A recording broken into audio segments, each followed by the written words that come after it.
매장 입장 전 QR코드 인증 부탁드립니다. 백화점과 대형마트 등의 방역 패스가 적용되면서 QR코드를 인증하려는 긴 줄이 이어졌습니다.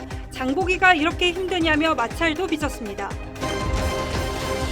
이재명 후보가 미성년 자녀의 부모빚 대물림 방지를 위해 민법을 바꾸겠다고 했습니다. 윤석열 후보는 탈세 목적의 법인 차량 단속을 위해 색깔 번호판 공약을 발표했습니다. 대장동 개발 의혹으로 구속 기소된 화천대유 대주주 김만배 씨 측이 첫 재판에서 당시 성남시장이던 이재명 후보가 지시한 방침에 따른 것이라며 배임 혐의를 부인했습니다. 오늘 밤 수도권에 최대 3cm가량 눈이 내리겠습니다. 내일부터는 강력 한파가 예고됐는데 미세먼지 농도는 가라앉을 전망입니다. 한 아파트 신축 공사 현장에서 높이 45m짜리 중장비가 넘어졌습니다. 건너편 건물의 식당이 부서지면서 한 명이 다쳤습니다.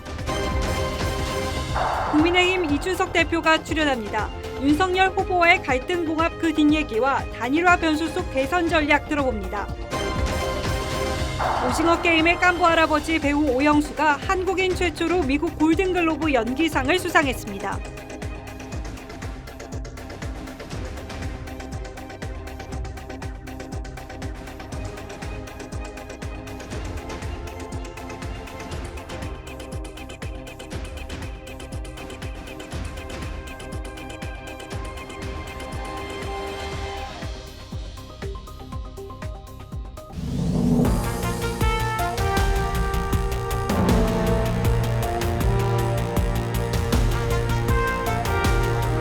시청자 여러분 안녕하십니까? 뉴스9의 신동욱입니다. 오늘부터는 백화점과 대형마트 갈 때 코로나 백신 접종 증명서, 즉 방역 패스가 있어야만 들어갈 수 있습니다. 방역 패스 없이는 일상생활이 사실상 불가능해졌다는 뜻이죠. 문제는 여러 이유로 백신을 맞지 못한 사람이 상당수 있고 방역 패스는 있지만 꺼내는데 익숙치 않은 분들, 순간적으로 통신 장애가 일어나는 경우 등등 불편이 적지 않다는 데 있습니다. 방역 패스 확대 시행 첫날 어떤 일이 일어났는지 장혁수 기자가 현장을 둘러봤습니다. 서울의 한 대형마트. 입구에서부터 QR코드로 백신 접종을 인증하려는 사람들로 북적이고 매장 입장 전 QR코드 인증 부탁드립니다. 고맙습니다. 곳곳에서 실랑이가 벌어집니다. 나 제일 스트레스야 이게. 너무 스트레스야 이게. 면적 3,000제곱미터 이상인 마트와 백화점 등에도 방역 패스 적용이 의무화되면서 오늘부터는 접종 완료 후 14일이 경과되었습니다. 백신을 접종했거나 48시간 내 PCR 음성 확인서가 있어야만 마트에 들어갈 수 있습니다. 일주일간 계도 기간을 두기로 해 당장은 과태료가 부과되지 않지만 이제는 생필품조차 장보기 어려워진다는 불만이 나옵니다. 너무 불편하지 이게 말도 안 되잖아. 마트는 가야 살 거 아니야. 먹고 살아야 되는데. 현재 백신을 맞지 않거나 유효기간이 지난 백신 접종자는 오늘 기준 350만 명. 식당과 달리 마스크를 착용하는 마트까지 출입이 제한되자 반발이 나옵니다. 접종이라는 게 하고 싶은 사람 하는 거지 알리만 사람 되잖아요. 마스크. 내가 지금 그 약만 먹고 있는 거예요. 내가 괜히 맞았어. 이르면 이번 주 법원이 마트, 식당 등 방역 패스 적용 여부에 대한 집행 정지 신청에 대해서도 판단을 내릴 예정이어서 혼란은 당분간 지속될 전망입니다. TV조선 장혁수입니다. 방역 패스가 강화되면서 국내 코로나19 유행은 감소세를 이어가고 있습니다. 지난주 전국의 위험도가 중간 단계로 내려왔습니다. 하지만 안심하기는 이릅니다. 전 세계에서 환자가 폭증하면서 해외에서 들어오는 환자가 역대 두 번째 규모로 많아졌고 특히 오미크론 변이 바이러스가 이달 안에 국내에서도 우세종이 될 거란 전망이 나왔습니다. 이어서 정은혜 기자가 보도하겠습니다. 부산의 한 시내버스 공영차고지에 임시 선별검사소가 차려졌습니다. 지난달 30일 첫 확진자 발생 후 23명이 감염됐는데 승객 1명을 포함해 10명이 오미크론 감염으로 확인됐습니다. 버스는 명단이 확보되거나 하는 공간이 아니잖아요. 규모를 정확히 알 수가 없어서 안전 문자로 알려드렸던 거고. 국내 오미크론 감염자는 일주일 새 1,033명 증가해 누적 환자가 2배가량 늘었습니다. 국내 검출률도 12.5%까지 급등했고 특히 해외 유입 환자 10명 중 9명은 오미크론 감염으로 확인됐습니다. 정부는 당초 예측했던 2월보다 빠른 이달 안에 오미크론이 우세종이 될 것으로 예측했습니다. 1월 중에 오미크론이 우세 변이로 될 가능성이 높습니다. 정부는 오미크론 우세화에 대비한 의료 그리고 방역 등 분야별 종합 대응 계획을 수립하고 있습니다. 문재인 대통령도 단계적 4차 접종에 대해 빨리 결론 내려달라고 주문했습니다. 방역당국은 치료체계를 동네 의원과 재택 중심으로 전환하는 등 오미크론 중심의 방역체계 개편을 오는 수요일 일상회복지원위원회의 논의를 거쳐 발표하겠다고 밝혔습니다.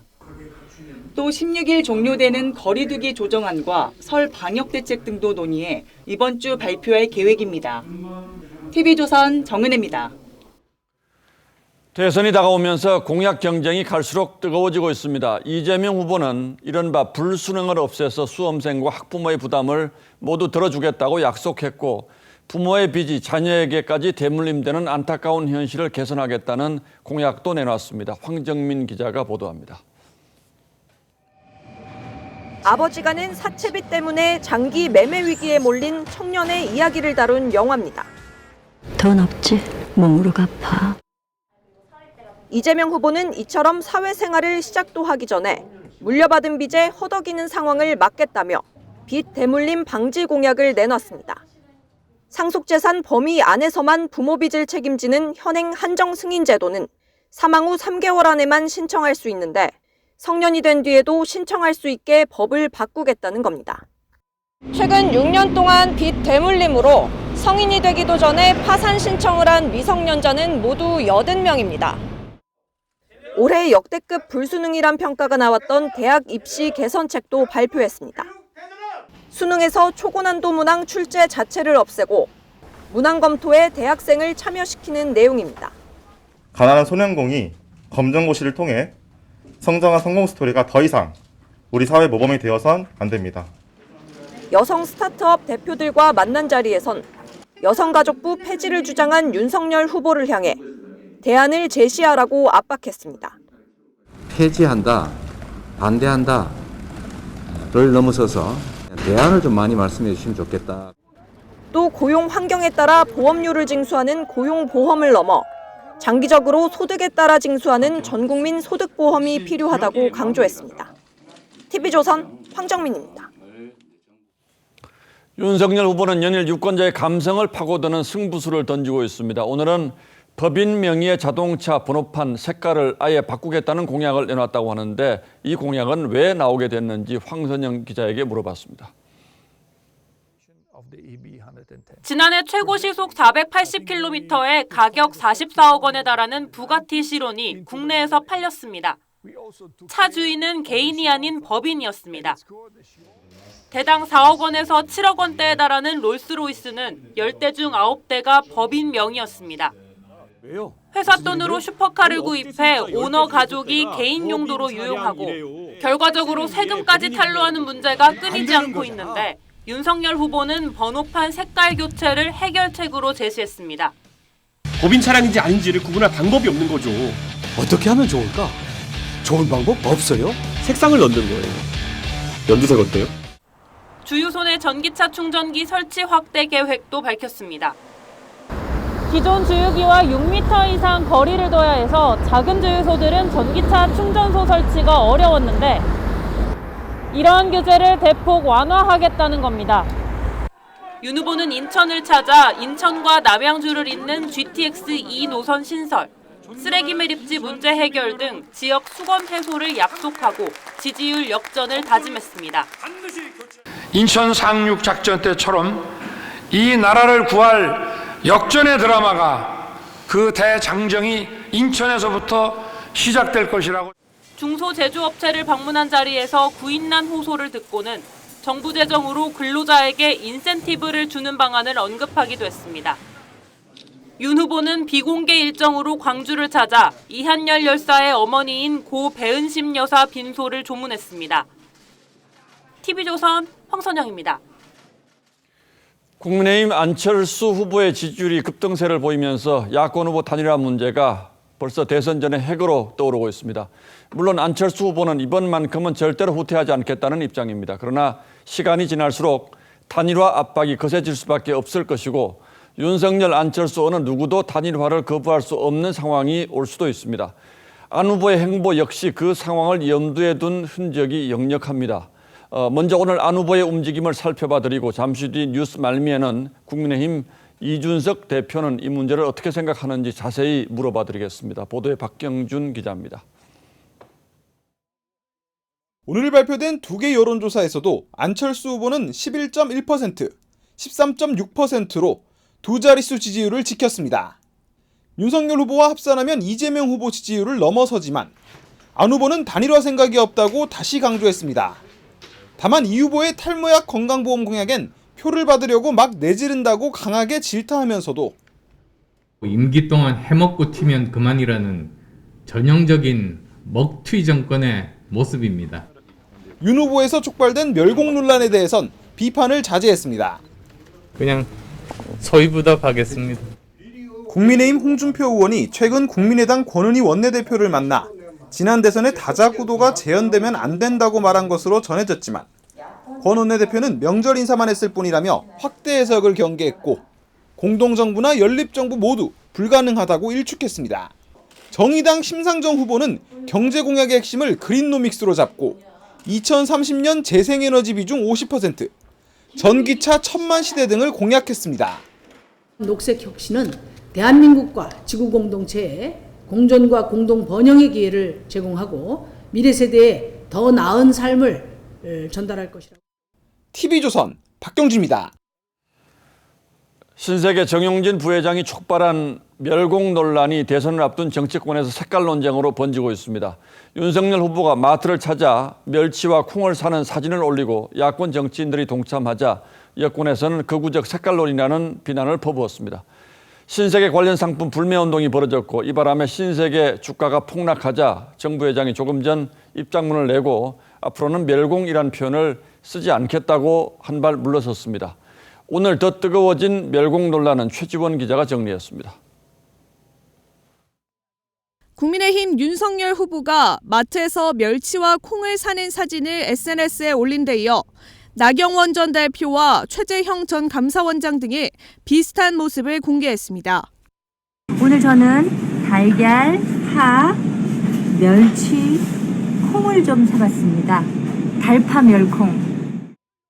멸치와 콩을 합친 발음과 유사한 이른바 멸공 챌린지가 이어지자 여권은 철진한 극우 색깔론이라고 비판했습니다.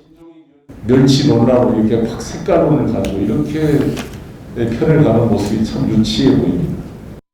국민의힘 지도부에서도 득표에 도움이 안 된다는 지적이 나왔는데 이념적인 어떤 아젠다가 관심받는 상황을 주변에서 만들지 않았으면 좋겠다.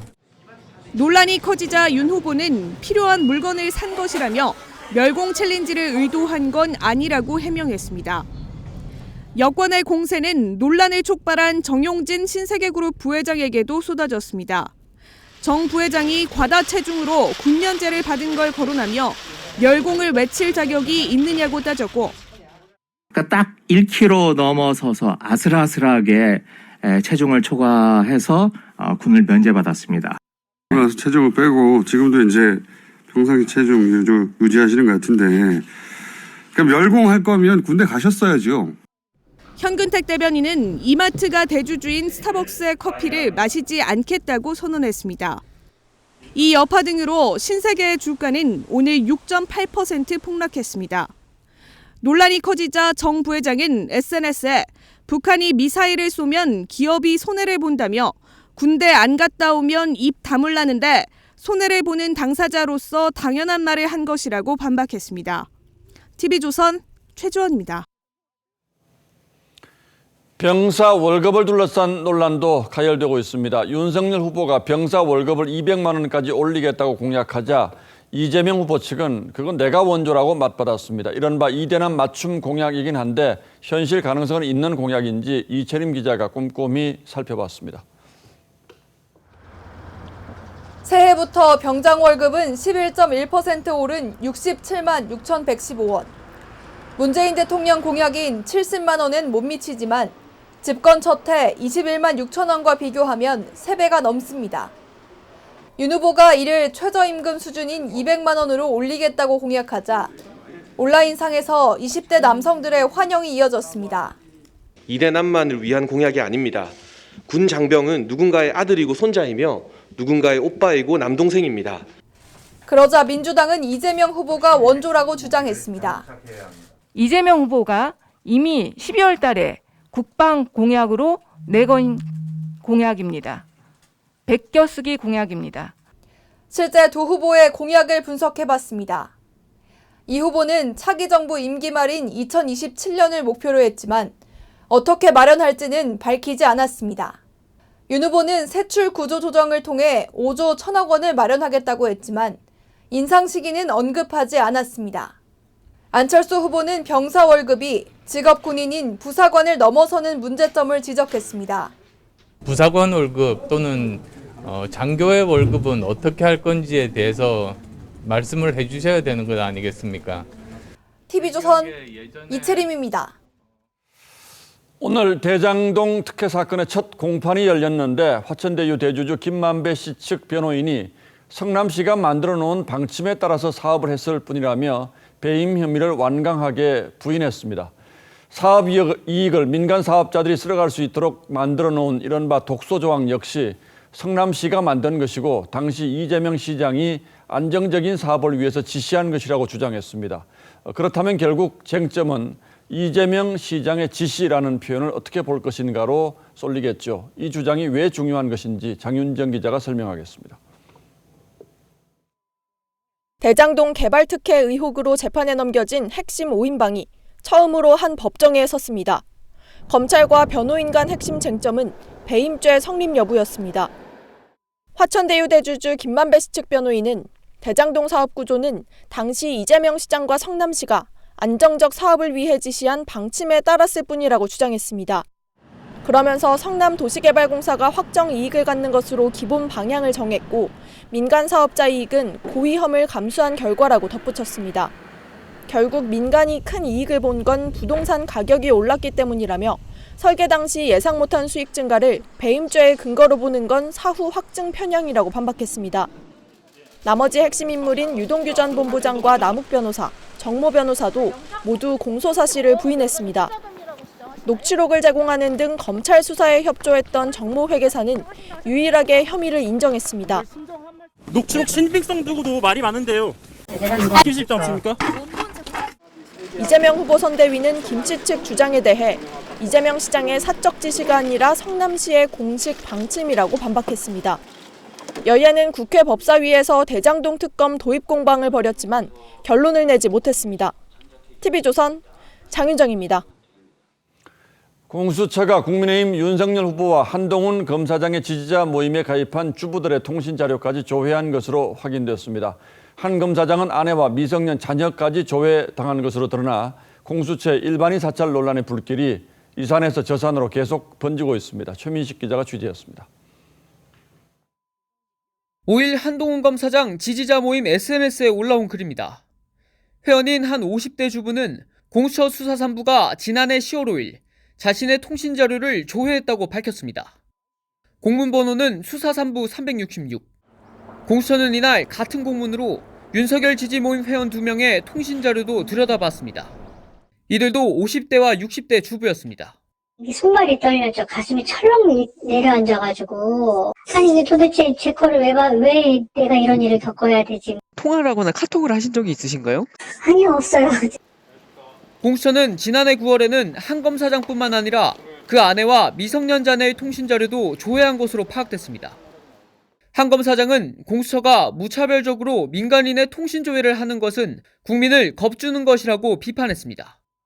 이와 별개로 2019년 서해에서 북한군에 피살된 공무원 유족 변호인의 통신 자료도 수사기관에 조회당한 것으로 드러났습니다. 김 변호사는 중앙지검과 서초경찰서 등 4곳에서 최근 자신의 통신 자료를 조회했다고 밝혔습니다. TV조선 최민식입니다.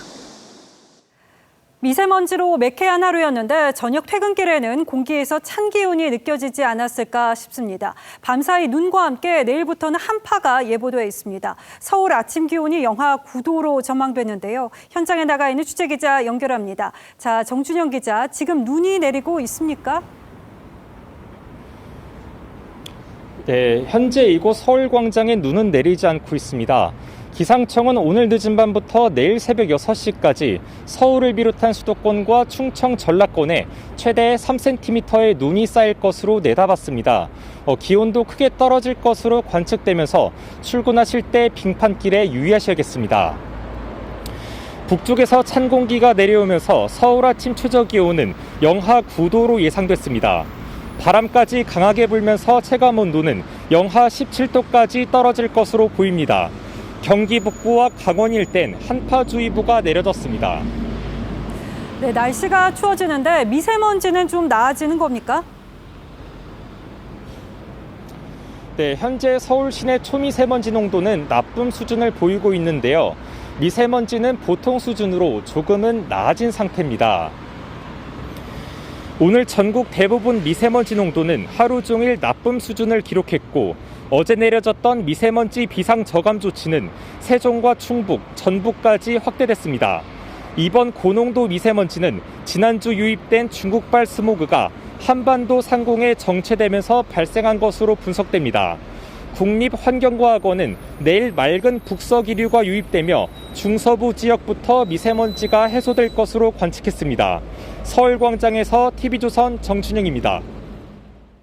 한 아파트 신축 현장에서 높이 45m짜리 대형 건설 기계가 넘어졌습니다. 쇠 말뚝 등을 땅에 박는 중장비였는데 식당 건물을 덮치면서 직원 1명이 다쳤고 일대는 3시간 동안 전기 공급이 끊겼습니다. 이심철 기자입니다. 높이 45m짜리 중장비가 균형을 잃더니 바닥으로 쓰러집니다. 전기줄이 끊어지며 불꽃이 번쩍이고 식당 건물을 그대로 덮칩니다. 시커먼 게 씩 넘어간다고 이래 뭐지 하고 있는데 막 쾅 그랬어. 사고의 여파로 손님을 태운 택시도 뒷유리가 깨졌습니다. 안 다치세요. 경주의 한 아파트 공사장에서 사고가 난 건 오늘 오전 9시 반쯤. 아파트 공사 현장에 있던 높이 45m 항타기가 그대로 넘어지면서 길 건너편에 있던 식당 건물을 그대로 덮쳤습니다. 식당 직원 1명이 다쳤고 자동차 5대가 부서졌습니다. 전봇대도 부서지며 3시간 가까이 정전 사고로 이어져 정육식당과 횟집 등의 피해가 속출했습니다. 대방어 같은 건 지금 2마리 다 죽었고 참돔 죽었고 거기도 오래 못 살 가능성이 높아요. 사고는 철제뱀을 땅속에 박으려고 항타기를 설치하다 발생했습니다. 바이올이 방전 공사 하려고 오늘부터 하려고 장비하고 준비하다가 경찰은 항타기를 세우는 과정에서 과실이 있었는지 여부를 조사하고 있습니다. TV조선 이심철입니다. 소방관 3명의 목숨을 앗아간 평택 물류창고 건물이 화재 43일 전인 지난해 11월 이미 화재 위험 경고를 받았던 것으로 드러났습니다. 소방노조는 1년 사이 소방관 6명이 순직했다면서 소방청장 등의 파면을 요구했습니다. 구자영 기자입니다. 방진복을 입은 합동감식반이 시커멓게 변한 건물로 들어섭니다. 지난 5일 불이 난 지 닷새 만에 첫 현장 감식이 진행됐습니다. 발화점으로 추정되는 1층을 집중적으로 조사했습니다. 인화성 물질이 발견된 건 없습니다. 우리탄 폼이 전소된 상태이고 판넬 벽체와 구조물이 일부 붕괴 탈락. 다음 달 준공을 앞둔 화재 현장 1층과 4층에서는 지난해 11월쯤 우레탄 폼 작업이 진행됐습니다. 산업안전보건공단은 43일 전인 지난해 11월 현장 점검에서 화재 위험을 경고하기도 했습니다. 공단 측은 당시 4층에 불티 방지포와 소화기가 없다며 배관 절단 작업에 화재의 위험을 지적했습니다. 공무원 노조 소방본부는 오늘 정부 세종청사 앞에서 집회를 열고 경험이 부족한 책임자가 무리하게 구조대를 투입해 화를 불렀다고 반발했습니다. 요구조사도 없는 화재 현장에 구조대를 무리하게 투입한 현장 경험이 없는 지휘관이 빚은 대참사라 사실은. 소방노조는 또 현장 지휘체계를 개편하고 소방청장과 소방서장 등 책임자를 즉각 파면하라고도 요구했습니다. TV조선 구자영입니다. 교차로에서 우회전할 때 횡단보도에 사람이 없으면 보행 신호가 파란불이더라도 천천히 지나가면 됐는데요. 한 해 횡단보도 우회전 차량 사고로 숨지는 보행자만 70명가량으로 집계되면서 앞으로는 법이 개정돼서 무조건 일단 멈춰야 합니다. 지키지 않으면 벌점의 범칙금은 물론이고 반복되면은 보험료까지 할증됩니다. 오늘 포커스는 우회전 차량에 맞췄습니다. 교차로에서 우회전하는 버스. 횡단보도를 건너는 사람을 미처 보지 못하고 사고를 냅니다. 지난해 충남 당진에서도 자전거를 타고 가던 초등학생이 우회전하던 화물차에 치여 숨졌고, 인천에서도 25톤 화물차가 우회전을 하다 초등학생을 치어 숨지게 했습니다. 덤프차가 우회전을 할 때 애가 파란불인데 건너갔거든요. 덤프차가 그걸 못 본 것 같아요. 최근 3년 동안 우회전 교통사고로 숨진 사람은 212명, 부상자는 13,000여 명이나 됩니다. 정부는 사고를 줄이기 위해 도로교통법을 개정했는데, 앞으로 우회전할 때 일시정지를 하지 않으면 범칙금과 벌점 부과는 물론 보험료까지 할증됩니다. 지금까지 차량 운전자는 보행자가 횡단보도를 통행할 때 일시 정지하면 됐지만, 바뀐 법이 시행되는 7월부터는 이렇게 사람이 횡단보도에 서 있기만 해도 멈춰야 합니다. 보행자가 횡단보도를 거의 건너갔거나 멀리서 뛰어오더라도 기다려야 합니다.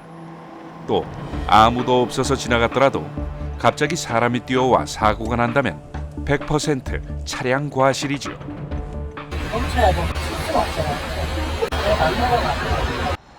어린이 보호구역 내에서는 사람이 없더라도 반드시 횡단보도 앞에서 멈춰야 합니다. 사람이 건너고 있을 때만 멈춰야 된다가 되니까 이게 사고 예방 기능이 떨어지는 거예요. 그래서 모든 차는 일시 정지를 해야 한다로 법이 바뀌었습니다. 우회전할 때는 보행자 신호에 관계없이 무조건 일단 정지. 꼭 기억해야겠습니다. 뉴스9 포커스였습니다. 최근 희망퇴직을 받고 있는 유명 카지노 업체가 워킹맘을 지목해서 희망퇴직을 신청하면은 나중에 계약직으로 재입사시켜주겠다고 공지해서 논란입니다. 직원 사이에서는 성차별, 남녀 편가르기라는 비판이 쏟아졌는데요. 해당 업체가 해명을 내놨는데 불편한 건 저뿐일까 싶습니다. 이정민 기자가 단독 취재했습니다. 지난주 국내 유명 카지노 업체 직원들의 SNS 단체 대화방에 인사 담당자 전달 사항이라며 워킹맘을 지칭해 희망퇴직 관련 공지가 올라왔습니다. 워킹맘이 희망퇴직을 할 경우 인력 충원이 가능한 시점에 계약직으로 우선 채용한다는 내용입니다. 해당 공지를 본 직원들은 깜짝 놀랐습니다. 여자들 먼저 나가라는 식으로 보이는 이런 공지를 봤을 때 저도 언젠가는 결혼을 하고 출산을 할 텐데 오랫동안 못 다닐 수밖에 없겠구나라는 생각이 들었고 좀 회의감이 많이 직원들이 익명으로 소통하는 온라인 커뮤니티엔 워킹맘에 대한 성차별이라는 비난부터 남자 직원들에 대한 역차별이자 편가르기라는 비판도 쏟아졌습니다. 남자 동료분들께서도 이게 역차별이 아니냐라고 이슈를 제기한 상태로 논란이 커지자 결국 인사 담당자가 직원들에게 사과한 것으로 알려졌습니다. 해당 카지노 업체는 육아 중인 직원들을 배려하며 설명하는 과정에서 소통에 오류가 있었다고 해명했습니다. 공식적인 방법이 아니라 하더라도 사실상 워킹맘을 특정해서 희망퇴직자를 모집한다는 자체만으로도 육아 중인 여성 근로자에 대한 차별 소지가 있는 행위고요. 전문가들은 워킹맘을 지목했다는 점에서 남녀고용평등법 위반 소지가 있다고 지적했습니다. TV조선 이정민입니다. 오스템 임플란트 직원의 회사 돈 횡령 액수가 또 늘었습니다. 앞서 100억 원이 추가된 데 이어서 오늘 다시 200여억 원이 늘어서 모두 2,215억 원으로 늘어난 건데요. 해당 직원이 2년 전부터 두 차례에 걸쳐서 회사 돈을 빼냈다가 되돌려놓은 흔적을 뒤늦게 발견했기 때문입니다. 이 직원은 검거되기 전까지 휴대폰 7대를 사용한 것으로 파악됐습니다. 노도일 기자입니다. 오스템 임플란트 재무담당 팀장 이모 씨가 처음 회사 돈을 출금한 건 2020년 10월에서 12월 사이였습니다. 235억 원을 출금했다가 반환한 흔적이 새로 포착된 겁니다. 오스템 임플란트 측은 지난 3일 공시했던 1,880억 원 대신 추가로 확인된 100억 원을 포함해 횡령 규모를 2,215억 원으로 정정했습니다. 회사 측은 이 씨가 거액의 횡령에 앞서 인출했던 돈은 되돌려놨기 때문에 횡령 피해액은 1,880억으로 변동이 없다고 설명했습니다. 경찰은 이 씨가 주식을 외상으로 사는 미수거래 등의 회사 돈을 이용했다가 큰 손실을 입을 위기에 처하자 횡령 액수를 늘린 것으로 의심하고 있습니다. 경찰은 이 씨가 은신 중이던 자택 건물에서 발견된 휴대전화 7대도 주목하고 있습니다. 대부분 이 씨 가족 명의로 만들어진 휴대전화로 4대는 부서진 상태인 것으로 알려졌습니다. 경찰은 휴대전화 복구와 분석 작업을 마치는 대로 공범 여부나 윗선 수사에 활용할 예정입니다. 경찰은 횡령액 은닉 등에 개입한 혐의가 불거진 이 씨 아내와 처제에 이어 이 씨 여동생과 아버지도 피의자로 입건해 압수수색에 나섰습니다. TV조선 노도일입니다.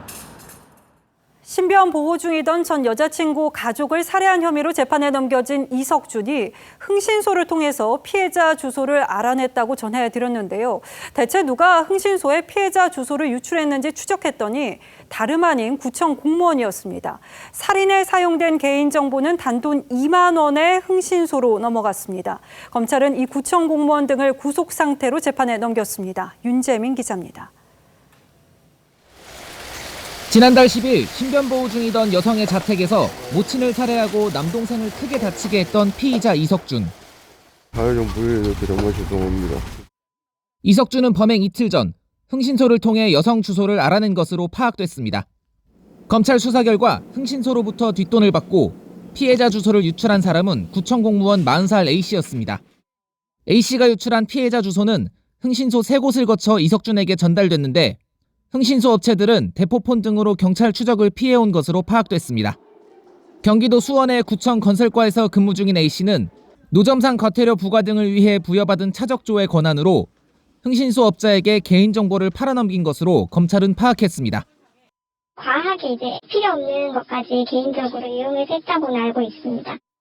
A씨가 지난 2년간 흥신소 업자에게 팔아넘긴 개인정보는 1,101건, 대가로 받은 돈은 3,954만 원이었습니다. 검찰은 이석준에게 피해자 주소를 넘긴 흥신소 업자와 공무원 A씨를 구속 상태로 재판에 넘겼습니다.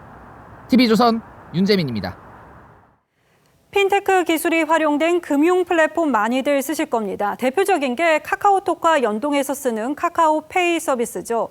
그런데 휴대전화를 잃어버리는 순간 범죄에 노출될 수도 있습니다. 휴대전화를 습득한 사람이 마음만 먹으면 카카오페이와 연동된 은행 계좌에서 돈을 출금할 수 있는 건데 실제 이 같은 일이 벌어졌습니다. 어떻게 된 건지 김주영 기자가 취재했습니다. 매달 2천만 명이 전자결제와 송금 등에 사용하고 있는 국내 1위 금융 플랫폼 카카오페이. 최근 한 사회초년생이 휴대전화를 분실했는데 카카오페이를 통해 자신의 전 재산인 570만 원이 계좌에서 빠져나갔다며 경찰에 신고했습니다. 수사 진행 중이라 다른 건 알려드릴 수는 없고 카카오페이를 이체했는데 바로 정지시켰다네요. 카카오페이 측도 이상거래 탐지 시스템이 작동했지만 직원 실수로 해제됐다며 피해액은 전액 보상하겠다고 밝혔습니다. 교육도 더 철저히 강화하고 본인 확인 시스템도 더 강화하겠다 이렇게. 문제는 휴대전화를 분실하면 누구에게나 이런 일이 일어날 수 있을 정도로 보안이 허술하다는 점입니다. 실제로 연관 서비스에서 파악한 간단한 개인정보로 카카오페이 비밀번호를 어렵지 않게 바꿀 수 있습니다.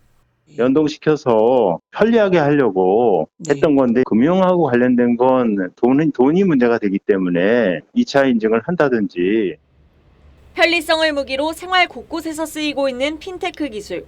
하지만 보안에 허점이 발견된 만큼 카카오페이뿐 아니라 유사 서비스까지 포함한 전반적 점검이 필요하다는 지적입니다. TV조선 김주영입니다. 예, 다음 뉴스입니다. 카카오페이 경영진이 상장 한 달여 만에 대규모로 주식을 팔아서 막대한 시세 차익을 챙긴 소위 먹튀 논란 후폭풍이 커지고 있습니다. 450억 원이 넘는 차익을 챙긴 유영준 대표는 모기업인 카카오의 공동대표로 내정됐다가 여론의 문매를 맞고 결국 자진 사퇴했고 이런 일을 막기 위한 제도적 법적 개선 방안 논의에도 불이 붙었습니다. 보도에 이정현 기자입니다. 카카오가 공시를 통해 류영준 차기 공동대표 내정자가 자진 사퇴했다고 밝혔습니다. 현재 카카오페이 대표인 그가 모기업의 최고 경영자 등극 직전 낙마한 건 한 달 전 불거진 소위 먹튀 논란 때문입니다. 류 대표는 카카오페이 상장 38일 만에 경영진 8명과 함께 900억 원대의 스톡옵션을 팔아 논란을 일으켰습니다. 하지만 류 대표는 따로 성명을 내거나 공개 사과하진 않았습니다. 류 대표는 450억 원이 넘는 시세 차익을 챙겼고 경영진의 대량 매도로 주가는 하락했습니다. 결국 류 대표와 신원근 차기 대표 내정자가 뒤늦게 사과했지만 투자자들의 분노는 가라앉지 않았습니다.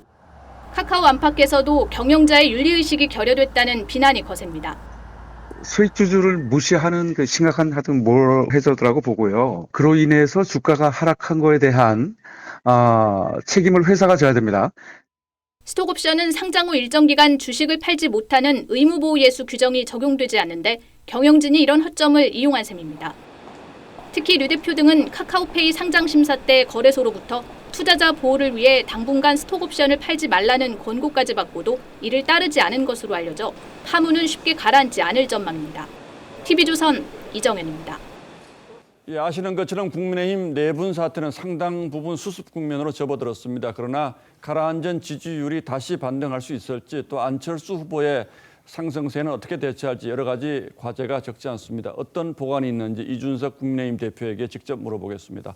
자, 이 대표님 어서 오십시오. 네, 안녕하십니까. 예, 제가 내분 사태가 수습 국면으로 접어들었다 이렇게 표현을 했는데 맞습니까?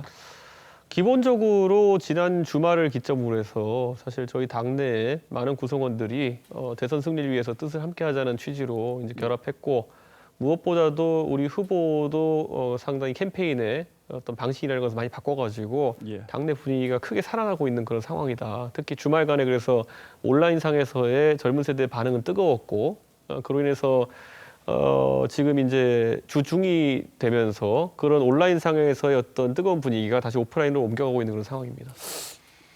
며칠 사이에 메시지 전달 방식이 파격적이라고 할 정도로 지금 달라졌는데 이건 어떤 아이디어에서 출발한 겁니까? 기본적으로 저희 선대위가 멤버드 선대위라 불리면서 이 거대 조직을 유지할 때는 당연히 중간에 여러 의견을 보태는 사람도 많고 그러다 보면 우려도 많아지고 그럼 우려가 쌓이다 보면은 나가야 될 시점에 나가지 못하고 그럼 메시지라는 건 실기하면 또 그만큼 효과가 반감되는 것이거든요. 그래서 우리 후보가 메시지 측면에서 좀 선명성과 그 적시성에 있어가지고 약간의 손해를 보고 있었다면은 이번에 많은 단위에서 그런 메시지에 그런 그 결단 구조가 많이 바뀌었습니다. 그래서 당장 정책본부만 하더라도 원희룡 지사가 상당한 전결권을 가지고 이 공약에 대해서 접근할 수 있게 되었고 메시지도 젊은 2030 위주의 보좌역들이 좀 자신감을 가지고 후보에게 직보해서 후보는 그중에 취사 선택 정도 하는 정도로 체계가 개편됐습니다. 예, 그렇군요. 그동안 꾸준하게 문제 제기했던 이른바 윤핵관 문제라는 거 이거는 다 해소됐다고 봐야 합니까? 기본적으로 이제 개선상에서 적어도 일을 하기 위해 가지고 사람들이 느끼는 불편함이라는 거는 많이 사라졌다 이렇게 보는 것이고 당연히 그분들도 후보와 측근이거나 아니면 긴밀한 관계에 있는 분들이기 때문에 정무적인 논의를 한다든지 아니면 여러 의사결정에 조언하고 이런 역할은 지속적으로 할 수 있겠지만은 적어도 실무자가 빠르게 일을 밀어내야 되는 상황 속에서는 그런 영향에서 벗어났다 이런 평가가 지난 주말 중에 이루어진 어떤 내부의 평가였습니다. 예, 알겠습니다. 자, 현실적인 문제를 좀 짚어보죠. 안철수 후보의 지지율 상승세가 어쨌든 오늘까지 발표된 여론조사를 보면 상당한데 이건 어떻게 평가합니까? 기본적으로 오늘 발표된 조사들은 대부분 지난주 금요일과 토요일에 걸쳐가지고 이루어진 조사들을 기반으로 하고 있습니다. 그런데 여론조사라는 거는 금요일, 토요일 양일간 조사를 한다고 했을 때 금요일에 대부분의 조사가 이루어지고 토요일에 보완 조사를 하게 됩니다. 그렇기 때문에 실질적으로 지난주 금요일의 여론이라 보시면 되는데요. 금요일이 바로 금요일 오후부터 우리 후보가 메시지나 이런 여러 방식의 변화를 가져온 시점이었습니다. 그렇기 때문에 뭐 상당한 수준의 반등이 있을 거라고 저는 봅니다. 제가 사실은 다음 질문으로 단일화 문제에 어떻게 접근하실지를 물어보는 질문 준비가 됐는데 아직까지는 그렇게 위협적으로 꼭 단일화를 할 상황이 올 거다 이렇게 생각하지 않는다 이렇게. 그러니까 이렇게 보시면 될 것 같습니다. 우리가 단일화라고 했을 때는 우리가 표를 합쳤을 때 그 병합의 효과가 있을 때 보통 단일화 효과가 극대화된다고 하거든요. 가장 예전에 이제 뭐 단일화라고 정확히 보기는 어렵지만은 연대를 했을 때 DJP 연대가 나름 매력적이었던 것은 호남과 충청이라는 지역적 기반을 확실히 가지고 있는 두 주체가 모였을 때 서로 이제 충동하는 지점, 교집합 없이 이제 합집합을 했을 때 큰 효과가 난다는 것이거든요. 지금 그런데 안철수 대표가 최근에 약간의 지지율 상승이 있었다 한다 하더라도 그 자세한 내용을 들여다보면은 원래 우리 윤석열 후보를 지지하다가 젊은 층에서 최근에 인재영입이나 이런 것 때문에 다소 실망했던 층이 이탈해서 안철수 후보의 지지층이 더해진 것이기 때문에 우리 후보가 다시 젊은 층의 최근에 적극적인 행보를 통해서 이런 지지율을 회복했을 때는 그 안철수 후보의 지지율을 그대로 이전받게 됩니다. 다시. 그렇기 때문에 단일화를 해봤자 제가 봤을 때는 큰 효과 나기는 어려운 같은 덩어리를 가지고 서로 주고받는 그런 상황이다 이렇게 보입니다. 알겠습니다. 자, 뭐 단일화까지는 아니다고 하더라도 과거 선거 때마다 늘 있었던 논의 일종의 빅텐트 얘기 있지 않습니까? 그러니까 최재형 전 후보도 있을 것이고 또 이제 김동연 후보도 본인이 경제부총리 시절에 부동산 정책을 가지고 문재인 정부와 싸웠다 이런 얘기를 하는 걸 보면 뭔가 메시지를 던지는 게 아닌가라는 생각이 드는데 어쨌든 일종의 반문 빅텐트 뭐 이런 것들을 다시 구축할 생각은 없습니까? 기본적으로 대선 과정에서 저희가 항상 뭐 뜻이 비슷한 사람과 항상 힘을 모아야 되는 것이 맞지만은 반대로 지금까지 당을 위해서 헌신하고 그리고 노력해온 당원들 입장에서는 선거를 앞두고 어떤 타 세력과 연대하는데 원칙 없는 연대를 한다는 것에 대해서 또 굉장히 부적절한 상황이다라고 인식할 수 있습니다. 예를 들어서 단일화를 했을 때 과거에 물론 이건 대선 단일화가 아니라 총선 단일화지만은 2012년에 저희가 새누리당 시절에 계속 공격했던 것이 그 당시 민주통합당과 통합진보당이 정강이나 이념상의 차이가 상당히 있음에도 불구하고 단일화를 하면서 오히려 그 당시 민주통합당이 상당한 손해를 봤거든요. 그래가지고 통합진보당과 생각이 일치하는 것이냐는 공격을 받았던 것처럼 저는 지금 주로 거론되는 안철수 대표라든지 아니면 김동연 부총리 이런 분들과 어느 정도 사상이 일치하고 어느 정도 같이 국가를 경영할 수 있는가에 대한 것이 명확하지 않으면은 저는 상당히 시너지가 적게 날 수 있다 이렇게 봅니다. 예, 알겠습니다. 오늘 오후에 김종인 전 위원장 만났다고 들었습니다. 무슨 얘기였습니까? 기본적으로 어쨌든 우리 당의 제 전임 당대표 아니겠습니까? 그러다 보니까 최근에 벌어진 급격한 그런 급박한 상황 속에서 제가 한 일주일 정도 식역을 두고 좀 그 당의 어른이니까 찾아뵙고 또 말씀을 나누고 또 최근에 당의 상황을 업데이트 해드리고 또 그것에 대한 견해를 또 듣고 이런 시간 정도로 이해하시면 될 것 같습니다. 복귀 가능성을 타진한 건 아니고. 뭐 그런 제가 뭐 복귀를 타진하고 이렇게 하려면은 제가 먼저 후보와 소통을 하거나 아니면은 그건 후보의 역할이 돼야 되는데 실제로 후보와 그런 부분에 대해 제가 사전에 얘기를 나누지 않았기 때문에 제가 개인이 찾아뵌 거다 뭐 이런 제가 뭐 대표 자격으로 뭘 제안하거나 이런 상황은 아니었습니다. 예, 알겠습니다. 마지막 질문 좀 드리겠습니다. 재보궐선거는 아무래도 종로라든지 서초라든지 대구는 상징성이 있는데 이건 큰 대선 전략의 차원에서 접근을 하는 겁니까? 아니면 지역구 경쟁력 차원에서 접근합니까? 기본적으로 전 두 가지가 뭐 양립할 수 없는 것은 아니라고 생각합니다. 그래서 사실 서울 종로 같은 경우에는 지역 대표성보다 상당한 상징성이 있는 지역구고 또 서초 같은 경우에도 저희 당의 우세 지역구이긴 하지만은 지역 주민들은 지역 주민들 나름대로 자꾸 새로운 인물이 오다 보니까 삼선 의원이 잘 나지 않는다. 뭐 이런 불만도 있습니다. 그렇기 때문에 저는 이번에야말로 저는 경선 위주의 사실 지역 주민들이 원하는 공천 방식이 옳지 않느냐 이런 생각을 하고 경선이라고 해가지고 특별히 제가 봤을 때는 영입 인사에 비해 가지고 못한 결과가 나오지 않을 것인 게 우리 당의 우세 지역구일수록 경쟁자들도 기라성 같은 분들이 많이 모이게 돼 있습니다. 그렇기 때문에 저는 이 부분은 당연히 후보와 좀 상의를 해볼 필요도 있겠지만은 제가 봤을 때는 제가 당대표에 취임한 이후 조강특위나 아니면 지역조직 운영하는 데 있어서 경선의 원칙을 세워서 제가 운영하고 있거든요. 그렇기 때문에 이번에도 정말 뭐 세간을 깜짝 놀라게 할 만한 거물급 영입 이런 거 일어나지 않는다고 한다면은 우리 당의 쟁쟁한 그리고 당을 위해서 고생하셨던 분들이 원칙적으로 경선 위주로 풀어나가는 건 좋지 않겠냐. 본인의 출마 가능성은 여전히 저는 미정입니다. 지금 상황에서는 선거에 도움을 주는 것이 중요하지 제가 어디 나가가지고 재선거를 뛸 상황이 아니다 이렇게 봅니다. 예, 알겠습니다. 이준석 대표 오늘 말씀 잘 들었습니다. 예.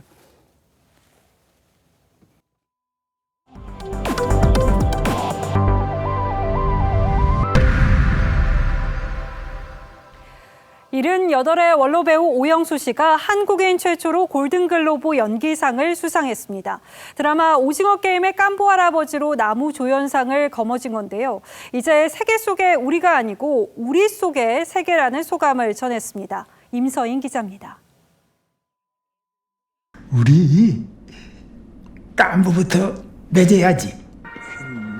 오징어 게임에서 뇌종양에 걸린 1번 참가자 오일남 역으로 인상적인 연기를 펼쳤던 배우 오영수. 더 모닝쇼의 빌리 크루덥, 석세션의 키에란 컬킨 등 쟁쟁한 후보들을 제치고 골든글로브 나무 조연상을 차지했습니다. 한국계 미국인 산드라 오와 아쿠아피나가 연기상을 받은 적은 있지만 한국인 배우의 수상은 최초입니다.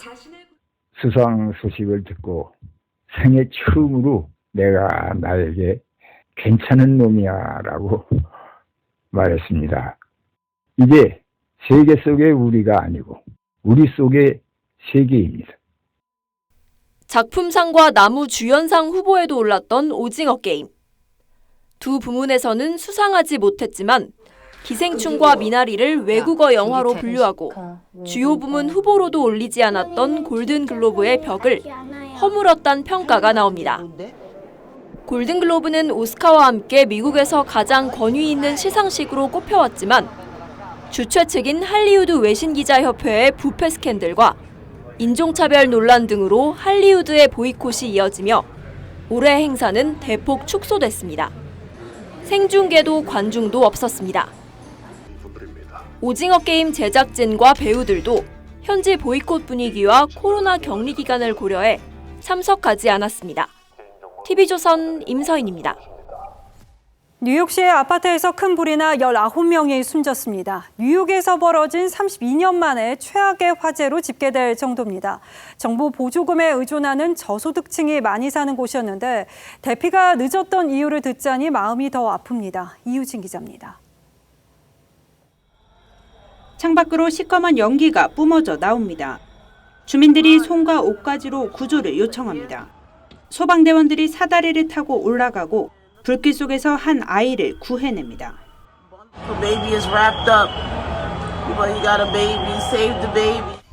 불은 아파트 2층 집 안에 있던 이동식 전기 난로에서 시작됐는데 마침 열려있던 현관문을 통해 삽시간에 19층 건물 전체로 번졌습니다. And I came outside and I'm looking and I see a whole bunch of smoke everywhere. So I left and I left everything. I just grabbed my son. 어린이 9명 등 19명이 희생됐고 최소 63명이 질식해 치료받고 있습니다. This smoke extended the entire height of the building. Completely unusual. Members found victims on every floor in stairwells. 주민들은 화재 경보기가 평소에 자주 오작동을 일으켜 이번에도 잘못 작동한 줄 알았다고 말했습니다. 그만큼 대피가 늦어졌다는 겁니다. 120가구가 입주해 있는 이 아파트는 지은 지 50년이 됐습니다. 이번 화재는 1990년 이후 뉴욕시에서 가장 많은 희생자를 냈습니다. TV조선 이유진입니다.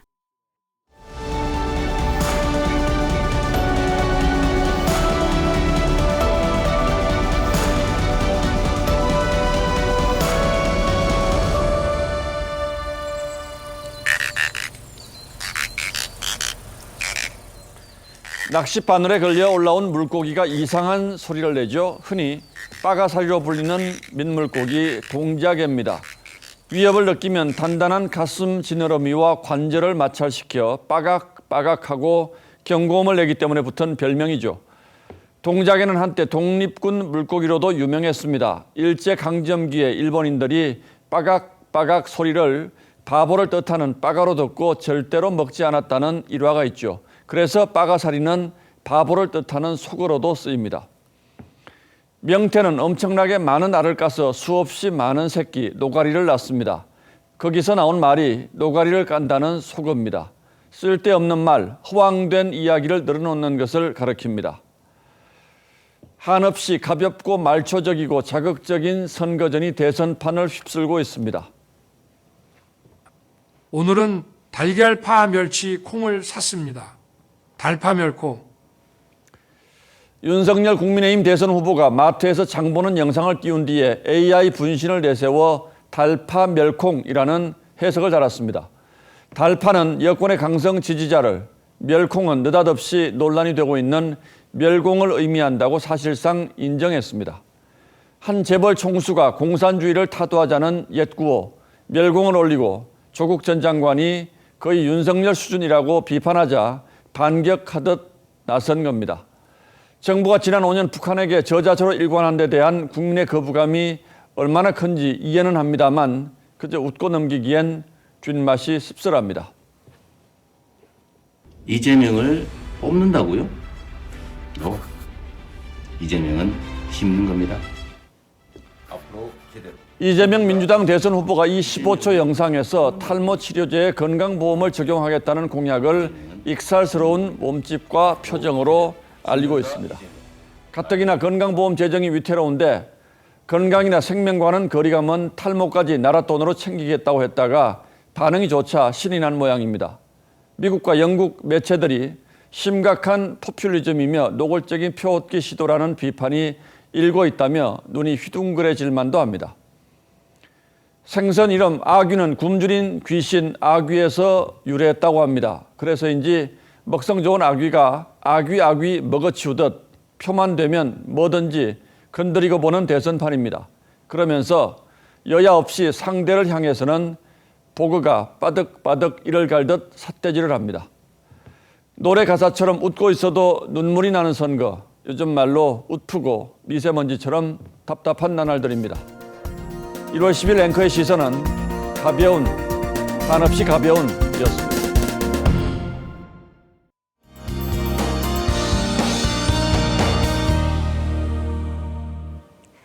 내일 새벽까지 제법 많은 눈이 오겠습니다. 중부 지역부터 눈이 시작되고 있는데요. 앞으로 전국 대부분 지역으로 확대되겠습니다. 이 눈은 중서부 지역에 집중되겠는데요. 강원 영동과 서해안으로는 최고 5cm, 서울을 비롯한 서쪽 지역을 중심으로는 최고 3cm까지 쌓이겠습니다. 이 눈이 새벽에 그치자마자 바로 한파가 시작되겠습니다. 따라서 도로에 쌓인 눈이 그대로 빙판길이 되겠는데요. 내일은 최대한 따뜻하게 입으셔야겠고요. 미끄럼 사고 없도록 조심조심 다니셔야겠습니다. 경기 북부와 강원도에는 한파주의보가 내려졌습니다. 중부 지역은 종일 영하권 추위를 보이겠고요. 서울은 영하 10도에서 영하 5도 사이를 유지하겠습니다. 이 추위는 시작일 뿐이고요. 주 후반까지 영하 10도 안팎의 한파가 계속되겠습니다. 목요일에는 충청 이남 지역에 다시 눈 소식이 들어있습니다. 날씨였습니다. 1월 10일 월요일 뉴스9는 여기서 모두 마치겠습니다. 시청해주신 여러분 고맙습니다.